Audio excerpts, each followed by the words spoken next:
See that one? Oh, hey, I didn't see you there. Just catching up on some reading. What's up? You're making a dirty film. Oh, that's wonderful. Glad to hear it.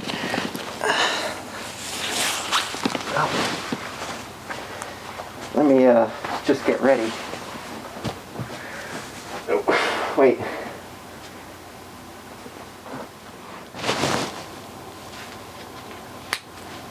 It's a film about dirt?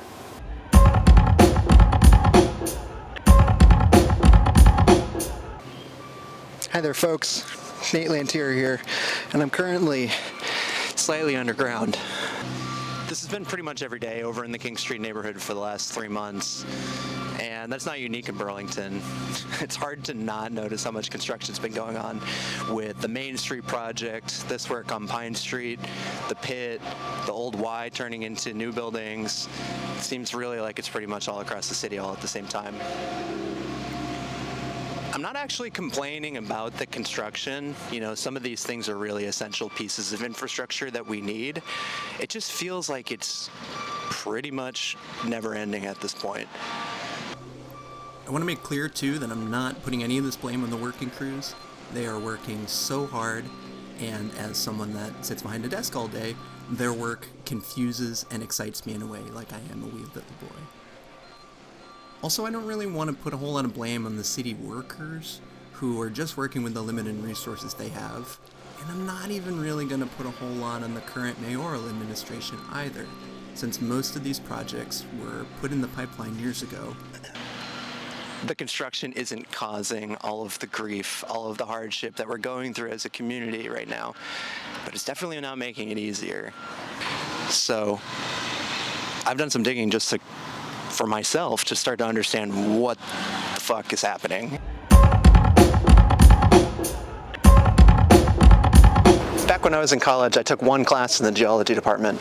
When I was in that class, I learned about a test that geologists have conducted for decades when they can't figure out what kind of soil they're working with, and the traditional tests aren't working, and they take a little bit, and based on the mouthfeel and the soil components, the size of the particles, they're able to actually tell some of the characteristics of the soil, and sometimes even the actual specific kind of dirt that it is.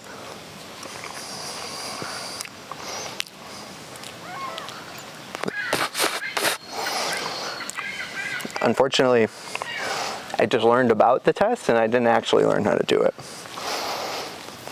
So I think I'm gonna have to do some other things. I'm here in Burlington South End on Pine Street. This body of water beside me is known as Burlington's Barge Canal. While it looks pretty much like a natural wetland these days, this is actually a man-made body of water. It was originally constructed in the 1800s so that ships could come directly from the lake to pick up goods on Pine Street and the nearby industry that was there. In particular, it's associated with one building, the coal gasification plant, that was about 2 properties down. Underneath my feet are thousands of gallons of a pollutant known as coal tar. From 1908 to 1966, this was the site of Burlington's coal gasification plant, where solid coal was transitioned into liquid gas, leaving a highly toxic solid known as coal tar as the remaining byproduct. Thankfully, the company at the time disposed of it properly, and we have no worries. No, that's not the line. They didn't dispose of it properly. They just buried it right next to the water. I know. It's hard to believe that a private company could do something like this and they wouldn't have the public's best interest at mind, but they were dumping this stuff for more than 60 years, and the city didn't actually know about it until 1981, when the EPA classified the site as a Superfund site, designated for the most heavily polluted sites in the country. Despite multiple efforts to cap the site, it's pretty likely that coal tar is still leaching into the lake from the barge canal. Ultimately, that's why this site is one of the few undeveloped sites remaining in the entire city, especially one this large. as of right now, the seepage rate is probably pretty negligible and not a major factor in terms of lake pollution. But if there was additional development on this site, such as heavy buildings that are constantly putting pressure on the soil and the coal tars, there's a likelihood that more would go into the lake. Regardless, I don't think there's any dirtier dirt than this in Burlington.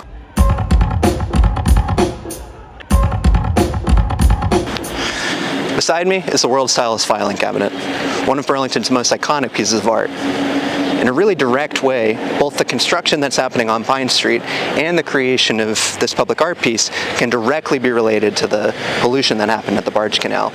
This new road to my right is part of the Champlain Parkway. This project's been in process for more than 60 years.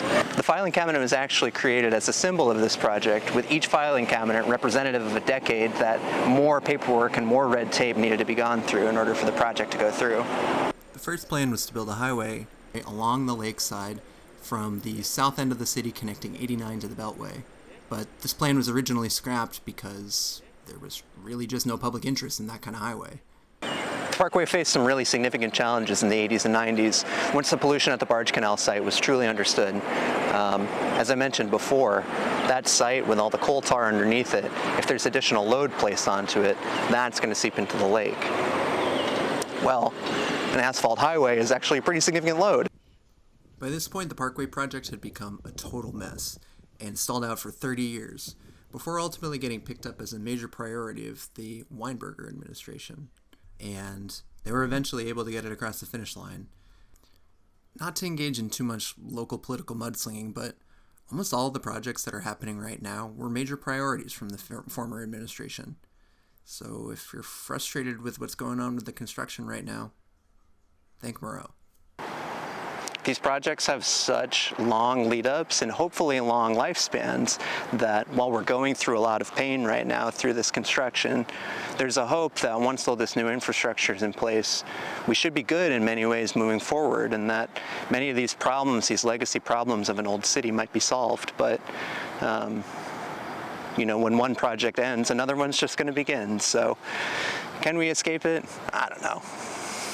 I don't know if I can escape this dirt mound. Let's see.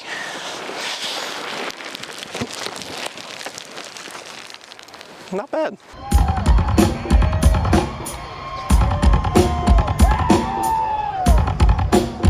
My name is Mud. Not to be confused with feeling, just to get it, that is my name is Mud. It's always